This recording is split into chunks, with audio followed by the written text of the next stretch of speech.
அதே போல திராவிட கழகம் என்ற ஒரு கட்சியை ஆரம்பித்து அதை பெரியார் கூட்டத்திடம் கொண்டு ஒப்படைத்தவர் ஒரு கிறிஸ்தவ பாதிரியார்.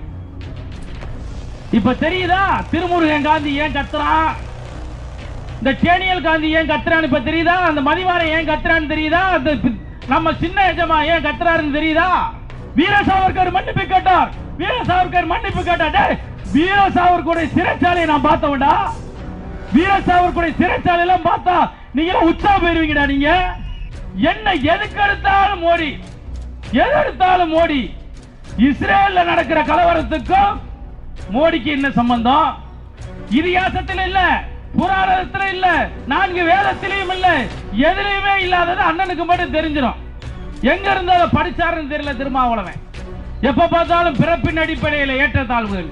இஸ்லாமியர்களுக்கு ஒரு கட்சி இருக்கிறது என்று சொன்னால் அவர்களுடைய நலன்களை பாதுகாப்பதற்காக இருக்கிறது. கிறிஸ்தவர்களுக்கு ஒரு கட்சி இருக்கிறது என்று சொன்னால் அவர்கள் நலன்களை பாதுகாப்பதற்காக இருக்கிறது.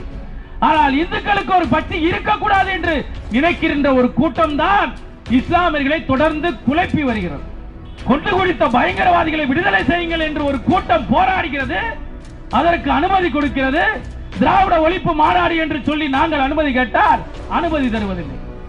12,000 பேர் கூடியிருக்கக்கூடிய ஒரு சபையில நீ தொழுகை நடத்துவ, இந்த 12,000 பேர்ல 10 பேராவது சோத்துல உப்பு போட்டு சாப்பிட மாட்டானா? கிரிக்கெட் விளையாட போனா கிரிக்கெட் விளையாண்டுவாங்க. ஜெய் ஸ்ரீராம் கத்திட்டான். ஆறு நம்ம இளவரசர், நம்ம இளவரசர் இருக்காரு பாருங்க, பால்டாயில் பரமசிவா நயன்தாரா, இவர் சொல்றாரு ஜெய் ஸ்ரீராம் கத்திட்டான், நான் வந்து பாகிஸ்தான் மன்னிப்பு கேட்கிறேன். ஏன்னா ஒரு ரத்தம் பூரா அங்கதானடா, பகுத்த மட்டும்தானே தமிழ்நாட்டில் வச்சிருக்கீங்க உன் பரம்பரைய. பாகிஸ்தான் அப்படின்னு சொல்லி டி ஷர்ட்டை போட்டு போறான். பூரா எங்க பிறந்தவன், வரவன் போறவனுக்கு பிறந்தவன் எல்லாம் பாகிஸ்தானி டி ஷர்ட் போட்டு போற நிக்கிறான் கிரவுண்ட்ல. இங்க இந்தியா வாழ்கன்னு கோஷம் போடக்கூடாது. எங்க கடமை கண்ணியமிக்க காவல்துறை உத்தரவு போடுது, தேசிய கொடியை வாக்கி குப்பை தொட்டியில போடுது. சனாதன எழுச்சி மாநாடு, நானே இதுல ஒரு 10வது கூட்டம் நினைக்கிறேன். தமிழ்நாடு முழுவதும் சனாதன எழுச்சியை மக்களிடத்திலே பரப்ப வேண்டும் என்ற ஒரு சீரிய சிந்தனையோடு தமிழ் திரு அர்ஜுன் சம்பத்ஜி அவர்கள் தொடர்ந்து சனாதனத்தை காக்க வேண்டும் என்பதற்காக பாடுபட்டு வருகிறார். சனாதனம் என்றால் என்ன? சனாதனம் என்றால் அல்லாவை நான் ஏற்றுக்கொள்வேன் என்பது சனாதனம், இயேசுவை நான் ஏற்றுக்கொள்வேன் என்பது சனாதனம், இறைவன் ராமபிரானை ஏற்றுக்கொள்வேன் என்று சனாதனம், என் தாயை தாயாக எப்படி பார்க்கிறோனோ என் பெண்கள் எல்லாம் தாயாகவும் தங்கையாகவும் பார்ப்பது சனாதனம். இந்த சனாதன தர்மத்தை காத்தால் மட்டும்தான் சமூக நீதி வரும் என்பதற்காகத்தான் இந்த சனாதன எழுச்சி கூட்டத்தை தமிழ்நாடு முழுவதும் தமிழ் திரு அர்ஜுன் சம்பத்ஜி அவர்கள் நடத்தி வருகிறார்கள். சமீப காலமாக இன்றைக்கு ஒரு ஓனர் மாட்டியிருக்கிறார். திராவிட கழகத்தினுடைய ஓனர் ஒருத்தர் மாட்டிருக்காரு. நம்ம தான் நினைச்சுக்கிட்டு இருந்தா பெரியார் கூட்டம் தான் இந்த திராவிட கழகம் ஒன்று ஆரம்பிச்சான், ஜஸ்டிஸ் பார்ட்டின்னு ஒன்று இருந்துச்சு, அதுல இருந்து மறி வந்தது திராவிட கழகம் நினைச்சா, இன்னைக்கு தான் ஒருத்தர் மாட்டிருக்கான், ஜான் ரத்தினம். அவன் யாருன்னா அவன் தான் இந்த திராவிட கழகத்தை ஒன்று ஆரம்பிச்சிருக்கான். 1892 ஜான் ரத்தினம் என்ற ஒரு கிறிஸ்தவ பாதிரியார் இந்த திராவிட கழகத்தை ஆரம்பிச்சிருக்கான். இது வரலாறு, விக்கிபீடியால போய் செக் பண்ணிக்கங்க. எனக்கே தெரியாது, இன்னைக்கு தான் பார்த்தேன். எப்படி காங்கிரஸ் என்ற ஒரு கட்சியை ஆங்கில ஏகாதிபத்தியத்தை சேர்ந்த அந்த பிரிட்டிஷ் பாதிரியார் காங்கிரஸ் என்ற ஒரு கட்சியை ஆலம் வெக்டம் கியூம் என்ற ஒருவர் கண்டுபிடித்து காந்தியின் கையிலே ஒப்படைத்தார்களோ, அதே போல திராவிட கழகம் என்ற ஒரு கட்சியை ஆரம்பித்து அதை பெரியார் கூட்டத்திடம் கொண்டு ஒப்படைத்தவர் ஒரு கிறிஸ்தவ பாதிரியார். இப்ப தெரியுதா திருமுருகன் காந்தி ஏன் கத்துறான், இந்த டேனியல் காந்தி ஏன் கத்துறான்னு இப்ப தெரியுதா, அந்த மதிவாரை ஏன் கத்துறான்னு தெரியுதா, அந்த நம்ம சின்ன எஜமா ஏன் கத்துறாருன்னு தெரியுதா. இவங்க எல்லாம் யாரோட ஃபாலோவர்ஸ்னா ஒரு பாதிரியாரோட ஒரு ஃபாலோவர்ஸ். இன்னைக்கு தான் கண்டுபிடிச்சிருக்காங்க. நீங்க போய் ஜான் ரத்தினத்தை போய் சர்ச் பண்ணி பாத்துக்கங்க. இன்ன வரைக்கும் இந்த திருட்டு பயலுங்க சொன்னதில்ல. இந்த கட்சிக்கு ஓனர் இவங்க கிடையாது. எப்படி காங்கிரஸ் கட்சிக்கு ஓனர் பிரிட்டிஷ்காரனோ, இந்த திராவிட கழகத்துக்கு ஓனரும் ஒரு கிறிஸ்தவ பாதிரியார் ஜான் ரத்தினம். சனாதன தர்மம் என்பது ஏற்றதாழ்வு இல்லாதது, சகோதரத்துவத்தை வலியுறுத்துவது, தாய்மையை பாராட்டுவது, நம்பிக்கையை வலியுறுத்துவது, அப்படிப்பட்டதுதான் சனாதன தர்மம். நம்மால் உருட்டுவாரு நம்ம தோழர் திருமாவளவன், சனாதனத்தில் பிறப்பின் அடிப்படையில் ஏற்றதாழ்வு இருக்கிறது, இதிகாசத்தில் இல்ல, புராணத்தில் இல்ல, 4 வேதத்திலையும் இல்ல, எதிலையுமே இல்லாதது அண்ணனுக்கு மட்டும் தெரிஞ்சிடும். எங்க இருந்து அதை படிச்சாருன்னு தெரியல திருமாவளவன். எப்ப பார்த்தாலும் பிறப்பின் அடிப்படையில் ஏற்றத்தாழ்வுகள், எதிலையாவது ஒன்றில் அடையாளம் காட்ட முடியுமா? பார்ப்பனராக பிறந்தவர் பரசுராமன். அவர் என்ன செஞ்சாரு? சத்திரியனை பூரா தலையை வெட்டினார். பார்ப்பனன் சத்திரியனானான், சத்திரியன் பார்ப்பனனானான். அதுதான் சனாதன தர்மம். பரசுராமன் பிராமணனாக பிறந்து சத்திரியனாக மாறினான்.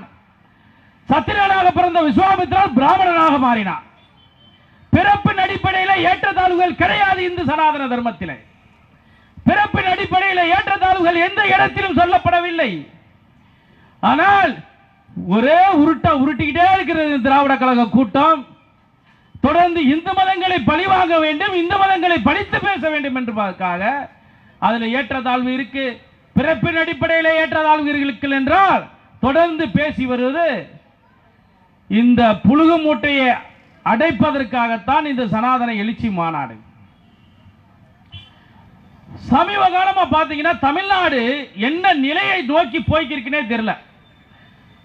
மக்களால் தேர்ந்தெடுக்கப்பட்ட ஒரு அமைச்சர், ஒரு விளையாட்டுத்துறை அமைச்சர், வாழ்க்கையிலும் விளையாடுவார், பதவியிலும் விளையாடுவார், வாழ்க்கை பூரா விளையாட்டாவே கொண்டிருக்கக்கூடிய ஒரு அமைச்சர் சனாதன தர்மத்தை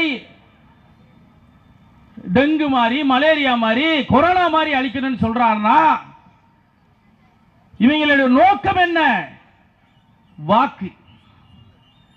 பாரதிய ஜனதா கட்சியை இஸ்லாமியர்கள் எதிர்ப்பதற்கு எதையாவது ஒரு காரணத்தை அவர்களால் சொல்ல முடியுமா?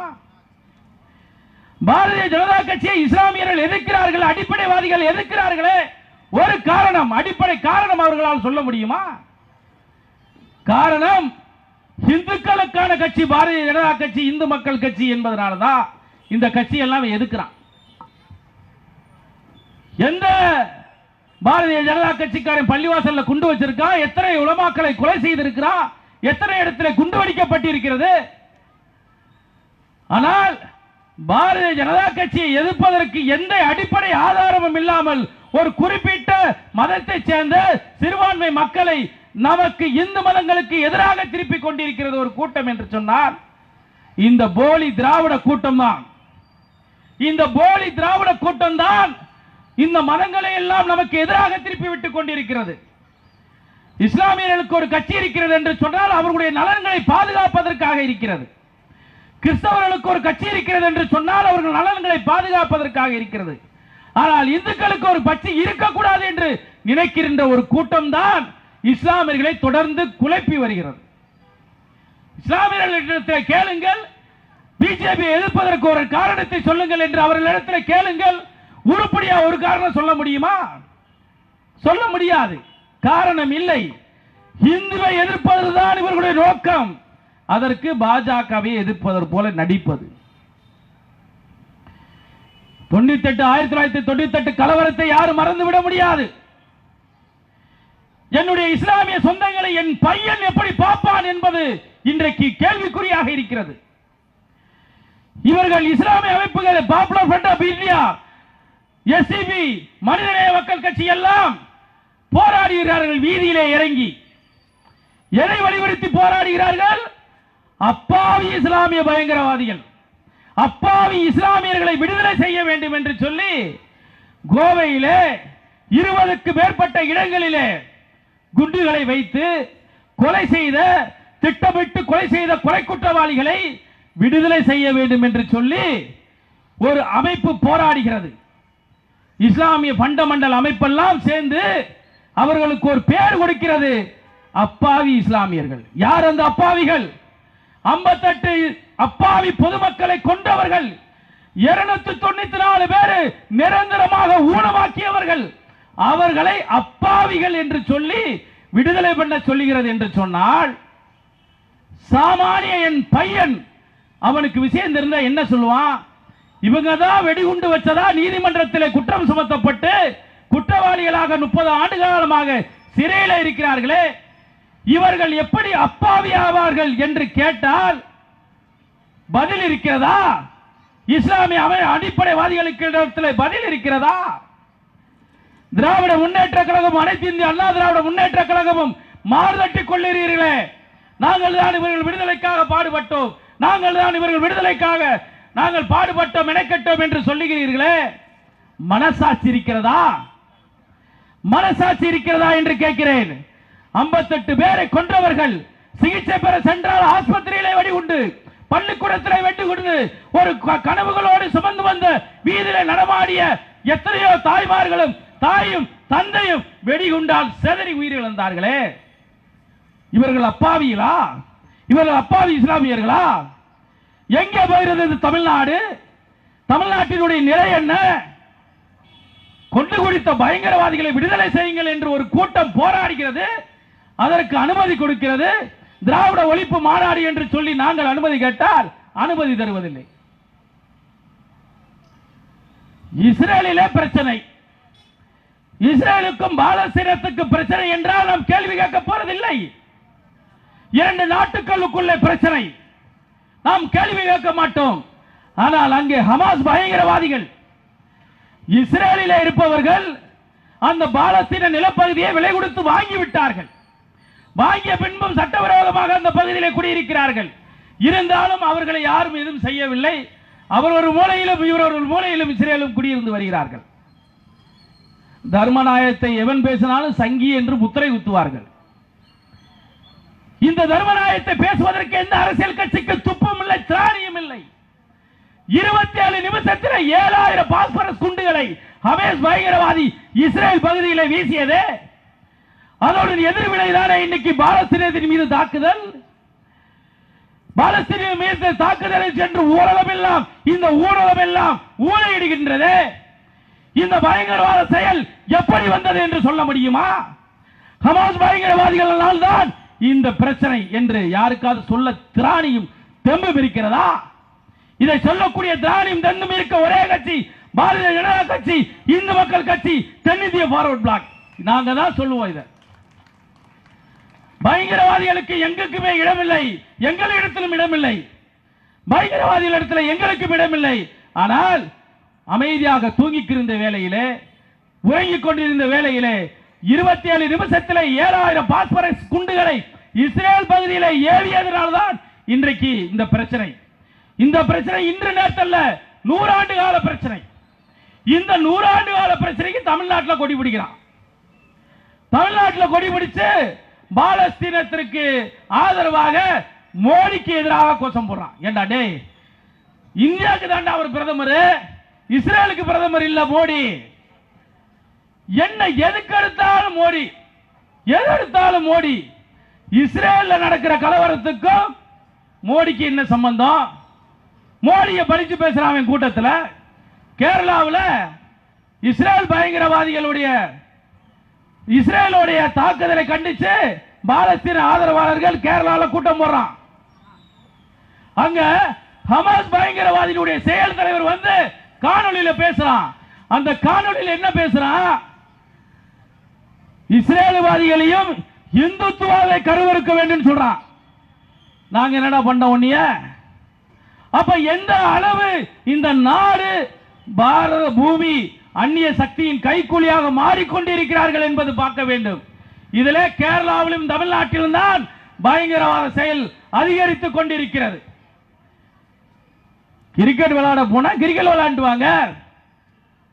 ஜெய் ஸ்ரீராம் கத்திட்டான். ஆறு நம்ம இளவரசர், நம்ம இளவரசர் இருக்கார் பாருங்க, பால்டாயில் பரமசிவா நயன்தாரா, இவர் சொல்றாரு ஜெய் ஸ்ரீராம் கத்திட்டான், நான் வந்து பாகிஸ்தான் மன்னிப்பு கேட்கிறேன். ஏன்னா ஒரு ரத்தம் முறை அங்கதானடா, வகுத்த மட்டும்தானே தமிழ்நாட்டில் வச்சிருக்கீங்க உன் பரம்பரைய. திருட்டு ரயில் ஏறி வந்த திருட்டு கூட்டம், நீங்க திருட்டு கூட்டம். வகுத்த மட்டும் தமிழ்நாட்டில் வச்சுட்டு விசுவாசத்தை பாகிஸ்தான்ல வச்சிருக்கீங்களா? நீங்க பாகிஸ்தானை வந்து ஜெய் ஸ்ரீராம் கோஷம் பட்டதுக்கு என் மனசுலாம் வேதனையா இருக்கு. பாகிஸ்தான் அப்படின்னு சொல்லி டி ஷர்ட்டை போட்டு போறான். பூரா எங்க பிறந்தவன்? வரவன் போறவனுக்கு பிறந்தவெல்லாம் பாகிஸ்தானி டி ஷர்ட் போட்டு போற நிக்கிறான் கிரவுண்ட்ல. இங்க இந்தியா வாழ்கன்னு கோஷம் போடக்கூடாது. எங்க கடமை கண்ணியமிக்க காவல்துறை உத்தரவு போடுது, தேசிய கொடியை வாங்கி குப்பை தொட்டியில போடுது. காவல்துறை தேசிய கொடியை வாங்கி குப்பை தொட்டியில போடுது. இந்த தேசிய கொடியினுடைய அருமை தெரியுமா இந்த காவல்துறைக்கு? இந்த தேசிய கொடி எப்படி பெற்றது என்று தெரியுமா? 27 வயதில் 67 குண்டுகளை தாங்கிய சந்திரசேகர் ஆசாத்தினுடைய வரலாறு தெரியுமா? பகத்சிங் ராஜகுரு சுகதேவ் இந்த தேச விடுதலைக்காக தூக்கு கயிறை முத்தமிட்டாரே, அவருடைய வரலாறு தெரியுமா? இந்த நாட்டிலே கப்பம் கட்ட மாட்டேன் என்று சொல்லி விரட்டி அடித்தானே பூலித்தேவன், பூலித்தேவன் இந்த தேசிய கொடிக்காக பாடுபடவில்லையா? இந்திய சுதந்திர போராட்ட வரலாற்றிலே முதலாக தூக்கு கயிற்றை முத்தமிட்டானே வீரபாண்டிய கட்டபொம்மன், அவன் பட்ட கஷ்டம் தெரியுமா இந்த திராவிட கூட்டத்திற்கு? 5000 துண்டுகளாக பீரங்கி வாயிலே கட்டி வெடித்து சிதறலான வீரன் அழகுமுத்துக்கோனுடைய வாழ்க்கை வரலாறு தெரியுமா இந்த திராவிட அடிமை கூட்டங்களுக்கு? இறுதி வரை நான் கொடியோடு தான் சாவேன் என்று கொடியை பிடித்து சத்தானே திருப்பூர் குமரன், அவன் பிடிச்ச கொடிய கொண்டு போய் குப்பை தொட்டில போடுது இந்த காவல்துறை, இந்த திராவிட காவல்துறை. உங்களை சொல்லி குத்தம் இல்ல. திராவிட முன்னேற்ற கழகம் ஆட்சிக்கு வந்த உடனே நீ எல்லாம் மண்ணு வண்டி எடுத்துட்டு போய் கரூர்ல மண்ணளிக்கன்னு சொன்ன திராவிட கூட்டம் இன்னைக்கு கம்பி என்னது உள்ள போய். ஆனா காவல்துறைக்கு வந்த உடனே இந்த திராவிட முன்னேற்ற கழகம் வந்த உடனே போட்ட ஒரு சட்டம், எழுதப்படாத சட்டம், 6 மணிக்கு மேல யாரும் குற்றவாளிகளை விசாரிக்க கூடாது, குடியாரனை கூட்டிட்டு வந்து விசாரிக்க கூடாது, குடியாரனை அடிக்க கூடாது, 6 மணிக்கு மேல எந்த குற்றவாளியும் வச்சுக்கிற கூடாது, மெயினா நீ லட்சியா வச்சுக்கிற கூடாது. யாரு? திராவிட முன்னேற்ற கழகம் ஆட்சிக்கு வந்தோடனே போட்ட முதல் கையெழுத்து அதுதான். நீட்டுக்கு எதிரான கையெழுத்து அல்ல, பெட்ரோல் டீசலுக்கு விலைக்கு எதிரான கையெழுத்து அல்ல, ரேஷன் அரிசிக்கான கையெழுத்து அல்ல, போலீஸுக்கு எழுதப்படாத சட்டம். ஏன்னா திருட்டு பயம், முள்ள மாதிரி பயம், முடிச்சு வைக்க போய பூரா அவன் தான். 10 வருஷம் நாங்க காஞ்சி போய் கிடந்தோம், கட்ட பஞ்சாயத்து பண்ணுமா, வீட காலி பண்ண பிரச்சனை பண்ணுமா, எல்லா இடத்துலயும் அவன் தான் இருப்பான். அவனை நீ அடிக்க கூடாது. மயிரா விலங்கு இந்த நாடு. எப்படி மயிரா விலங்குன்னு கேட்கிறேன்?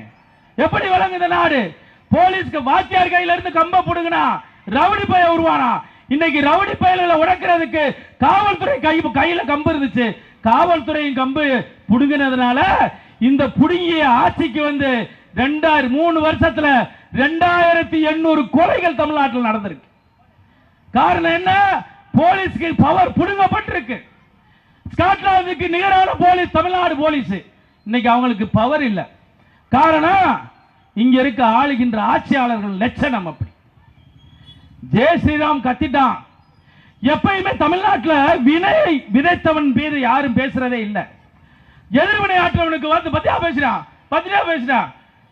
12,000 பேர் கூடியிருக்கக்கூடிய ஒரு சபையில நீ தொழுகை நடத்துவ, நடுவு மையானத்தில் உட்கார்ந்துக்கிட்டு நீ தொழுகை நடத்துவ, எல்லாரும் உன்னை பார்க்கணும். பத்தியா அவர் தான் நல்ல இஸ்லாமியர், 5 வேளை தொழுகிறார் அந்த இஸ்லாமியர். அவர் 5 வேளை தொழுகிறதுனால இறைவன் அவர் கடமை ஆற்றார் அப்படின்னு பார்க்கணும். சுய அறிப்புக்காண்டி நீ அல்லாஹ்வை பயன்படுத்தி அந்த மதத்தை இழிவுபடுத்தும் விதமாக 12,000 பேர் கூடியிருக்கக்கூடிய ஒரு சபையில நீ தொழுகை நடத்துவ. இந்த 12,000 பேர்ல 10 பேராவது சோத்துல உப்பு போட்டு சாப்பிட மாட்டானா? அவன் தானே ஜெய் ஸ்ரீராம் கத்துனா. இங்க விட்டுருங்க, தமிழ்நாட்டை விட்டுருங்க. எல்லா பேரும் இங்க தமிழ்நாட்டுக்கு எல்லாம் 200 ரூபீஸ். இங்க இருக்க இந்துக்கள் பூரா 200 ரூபாய மாறிட்டான். அதுல ஒரு 10 பேர் ஜெய் ஸ்ரீராம் கத்துனான். அதுக்கு இவனுக்கு பொறுக்கல. நம்ம இளவரசருக்கு இந்த இளவரசர் உடனே ஹாட் ஸ்டாக்ல சாரி பாகிஸ்தான்.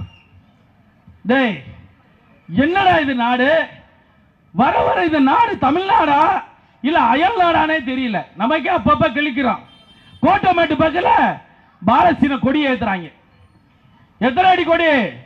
40 அடி கொடி, 30 மீட்டருக்கு கோட்டமேட்டு கோயம்புத்தூர்ல பாலஸ்தீனத்தின் கொடி ஏற்றப்படுது தமிழ்நாட்டில்.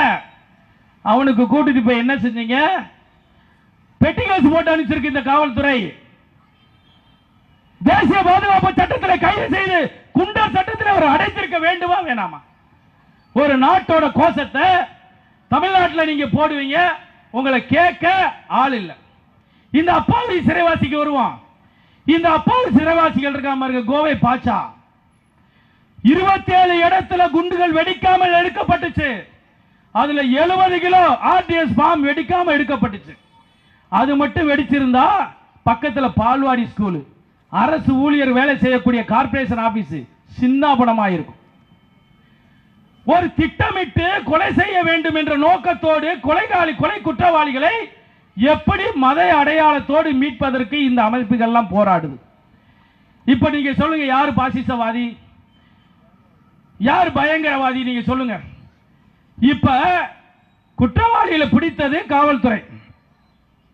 நான் என்ன சொல்றேன், குறைஞ்சபட்சமாவது நான் தெரியாம அன்னைக்கு ஒரு ரத்த வேகத்துல ஒரு மத வெறியில நான் செஞ்சுட்டேன், என்னைய மன்னிச்சுக்கன்னு சொல்லி அந்த கோவை பாட்சா ஒரு அபிடவிட் தாக்கல் பண்ணிருக்கானா? வீர சாவர்கர் மன்னிப்பு கேட்டார். வீர சாவர்கர் மன்னிப்பு கேட்டார். வீர சாவர்கருடைய சிறைச்சாலையை நான் பார்த்தவன்டா. வீர சாவர்கருடைய சிறைச்சாலை எல்லாம் பார்த்தா நீங்க உச்சா போயிருவீங்கடா. நீங்க 12 ஆண்டு காலம் இருட்டு சிறைடா. இப்படி கையை விட்டுட்டு காலுக்குள்ள கப்பைக்குள்ள கம்ப கட்டி வச்சிருவான்டா. டெய்லி அடிப்பான் வீர சாவர்கர முள்ளு சவுக்குல. டெய்லி அதை தூக்கு போடுறத போய் பார்க்கணும். இவ்வளவு கொடுமையை சித்திரவதை யாருக்காண்டி இந்த தேசத்திற்காண்டி பொறுத்துக்கிட்டார். அவர் பெயில் மனு போட்டாருங்க, பெயில் பெட்டிஷன் போறோம்ல. இன்னைக்கெல்லாம் ஒரு உள்ள போய் உட்கார்ந்திருக்காரு ஒரு இளவரசர், ஒரு மண்ணு குட்டி அமைச்சர், ஒரு இலாக்கா இல்லாத மந்திரி 1 லட்சம் பெயில் பெட்டிஷன் போடுறீங்க. இந்த 1 லட்சம் பேர் பெயில் பெட்டிஷன் அன்னைக்கு சாவர்கர் போட்டாரு. அந்த சாவர்கர் போட்டது உங்களுக்கு அடிமை சாசனம். தவறு செஞ்சுட்டா குறைஞ்சபட்சமாக நான் செஞ்சது தப்பு தாங்க, நாங்க எல்லாரும் நாங்க தப்ப உணர்ந்துட்டோம். நீங்க இருக்க சிறை வீர சாவர்கர் அந்தமான் கொடுஞ்சிறையில், இவன் இருக்க சிறையில ஏசி இருக்கு, டிவி இருக்கு, எல்லா வசதிகளும் பெட்டு வசதியோட வாழ்றான். இந்த சிறைச்சாலையிலே வாழ முடியலன்றான். ஆனா வீர சாவர்கர் இருந்தது சிறைச்சாலை, அது கொடும் சிறை. பாளையங்கோட்டை நடுவிலே பாம்புகள் பள்ளியின் இடையிலே அஞ்சாமல் இருந்தது யாரு? கலைஞரின் புகழைப்பார். ஏண்டா அதெல்லாம் அமேசான் காட்டுக்குள்ள இருந்துச்சு அந்த பாளையங்கோட்டை சிறைச்சாலை. பாளையங்கோட்டை சிறைச்சாலை அமேசான் காட்டுக்குள்ள இருந்துச்சா? ஏன்னா அப்படி சிறைச்சாலை இல்லடா. வீர சாவர்கர் இருந்தது சிறைச்சாலை கொடும் சிறைச்சாலை. இவங்க சுபபோகமா வாழ்றவங்க கூட உள்ள வாழ மாட்டாப்ல. ஒரு மனிதாபிமான அடிப்படையில் நான் செஞ்சது தப்புன்னு ஒரு அபிடவிட் கோர்ட்ல தாக்கல் பண்ணிருப்பாங்களா? இவங்க அப்பாவி இஸ்லாமியர்களா? அப்ப என்னுடைய மகன் இஸ்லாமியர் மீது வைக்கக்கூடிய பார்வை என்ன? என்னுடைய கவலை அதுதான். ராமநாதபுரம் பக்கத்துல நீங்க போனீங்கன்னு வச்சுக்கோங்க, ஒரு தட்டுல 4 இஸ்லாமியர் உட்கார்ந்து சாப்பிட்டுக்கிட்டு இருப்பாங்க. மனித நேயத்தை காப்பாற்றக்கூடிய இஸ்லாமியர்களை நான் பார்த்திருக்கிறேன். அன்புகளை பாராட்டக்கூடிய இஸ்லாமியர்களை நான் பார்த்திருக்கிறேன். சகோதரத்தை பாராட்டுகின்ற இஸ்லாமியர்களை பார்த்திருக்கிறேன். அன்பை மட்டுமே போதிக்கின்ற இஸ்லாமியர்களை நான் பார்த்திருக்கிறேன். ஆனால் இங்கே அடிப்படைவாதிகள் இஸ்லாம் என்ற போர்வையிலே பயங்கரவாத அமைப்புகளுக்கு துணை போகின்ற அடிப்படைவாதிகளால்தான் இங்கே இஸ்லாமியர்கள் இந்துக்களுக்கும் பிரிவினை ஏற்படுகிறது, கிறிஸ்தவர்களுக்கும் நமக்கும் பிரிவினை ஏற்படுகிறது. இந்த நாட்டிலே அமைதியோடு நீங்கள் வாழ வேண்டும் என்று சொன்னால் பாரதிய ஜனதா கட்சி ஆட்சியில் இருந்தால் மட்டும்தான் இங்கே இஸ்லாமியர்களுக்கு பாதுகாப்பு கிடைக்கும், இந்துக்களுக்கு பாதுகாப்பு கிடைக்கும், கிறிஸ்தவர்களுக்கு பாதுகாப்பு கிடைக்கும். ஏன்னா உங்கள் உணர்வை பார்ப்போம் பாரதிய ஜனதா கட்சியும் தேச பக்தர்களும், உங்கள் ஓட்டை பார்ப்பான் திராவிட கூட்டமும் இந்த திருட்டு கூட்டமும். இந்த நிலை நீங்கள் மாற வேண்டும் என்று சொன்னால் சனாதன தர்மம் உலகெங்கும் பரவி இருக்க வேண்டும். சனாதன தர்மத்தில் ஏற்றதாழ்வு இல்லை, சனாதன தர்மத்தில் உடன்கட்டை ஏறும் பழக்கம் இல்லை. எதிரிக்கும் சனாதனம், நண்பனுக்கும் சனாதனம். ஒரே ஒரு விடையை நான் சொல்லி முடிக்கின்றேன். மகாபாரதத்தை நீங்கள் யாரும் மறந்திருக்க முடியாது. மகாபாரதத்தில் யுத்தத்திற்கான தேதி குறிக்கப்படுகிறது. யுத்தத்திற்கான தேதியை குறிக்கிறார்கள். அமாவாசை திதி என்று திதி குறித்தால் வெற்றி நமக்குத்தான் என்று சொல்லி நாள் குறிக்கப்படுகிறது. யாரை கொல்ல துடிக்கிறான்? பாண்டவர்களை கொல்ல துடிக்கிறான் துரியோதனன். துரியோதனன் ஆலோசனை கேட்டு தேர்வு குறித்தது யார் இடத்துல? நகுலன் சகாதேவன் யாரு பஞ்சபாண்டவர் இடத்துல வர்றான். நீ எனக்கு தேதி கொடுத்து கொடு, ஏனால் நீ தர்மத்திலே சிறந்தவன், பொய் பேச மாட்ட, ஞானம் பெற்றவன், நீ தேதி கொடுத்தா எனக்கே வெற்றி கிடைக்க வேண்டும்ன்றான். சனாதன தர்மம்னா என்னன்னு கேட்கிற மூடர் கூட்டமே, தன்னுடைய மரணத்திற்கு சாசனம் எழுதி கொடுத்தவர்கள் பாண்டவர்கள் கௌரவர்கள் அதை தேதியை வாங்கிட்டு போய் அவன் பூஜை போட்டான். அவன் ஏன் தோத்தான் நீங்க கேட்கலாம். சந்தேகம். சனாதன தர்மத்தின் மீது எவன் சந்தேகம் கொண்டாலும் அவனுக்கு தோல்வி நிச்சயம் என்பதை விளக்குவதுதான் மகாபாரத கதை. அவன் சொல்றான், சகுனி சொல்றது எடுத்து கொடுக்கிறான், இவன் உன்னை திசை திருப்புறதுக்காண்டி அவன் செஞ்சுட்டான். தர்மர் கேட்கிறான், என்னடா நீ இப்படி எழுதி கொடுத்துட்ட, வெற்றி அவங்களுக்கு தான் கிருஷ்ண பரமாத்மா முதற்கொண்டு சத்தம் போறாங்க, நான் என்னுடைய தர்மத்தில் மீற முடியாது நகுலன் சகாதேவன் சொல்றான். ஆனா இவங்க கிட்ட இருந்த தர்மம் துரியோதனன் கூட்டத்திட்ட இல்ல, அதனால அவன் தோத்தான், இவன் ஜெயிச்சான். ராமாயணத்தில் ராவணனை வெற்றி அடைய முடியவில்லை. சிவபெருமானை நோக்கி தவம் இருக்கிறார் ராமபிரான். சிவபெருமான் சொல்றாரு, சிவபெருமான் இவருக்கு ஒரு ஆலோசனை சொல்றாரு, அவனை வீழ்த்துவதற்கு அவனை தவிர அந்த ரகசியம் யாருக்கும் தெரியாது, நீ அவன்கிட்ட போய் கேளு, அவன் உனக்கு சொல்லுவான்டா. அது எப்படி அவன் சாவுக்கு அவனே சொல்வான். அதுதான்டா சனாதனம், அதுதான் தர்மம். நீ போய் கேட்கிறான், லட்சுமணன் தயங்கிட்டே போய்க்கிறான், அவனை விபீஷணன் கிட்ட சொல்லி விடுறான், அவன் தேதி வாங்கிட்டு வர்றான், அந்த தேதியில கொல்றான், செத்து போறான். தர்ம சாவு நிலையில கூட சனாதன தர்மத்தை எவனும் மாற்ற மாட்டான். சனாதன தர்மம் என்பது நம்பிக்கை, சனாதன தர்மம் என்பது வேதம் மட்டுமல்லாமல் இதிகாசம் மட்டுமல்லாமல் சகோதரத்துவத்தை வலியுறுத்துவது, ஏற்றதாழ்வு இல்லாதது, மாற்றம் இல்லாதது, உன்னை போல் பிறரையும் நேசி என்று சொல்வதுதான் சனாதனம். அந்த சனாதன எழுச்சி கூட்டத்திலே நான் கலந்து கொண்டு பேசுவதில் பெருமை அடைகிறேன். நன்றி, வணக்கம். பாரத் மாதா கி ஜெய். ஜெய் ஹிந்த்.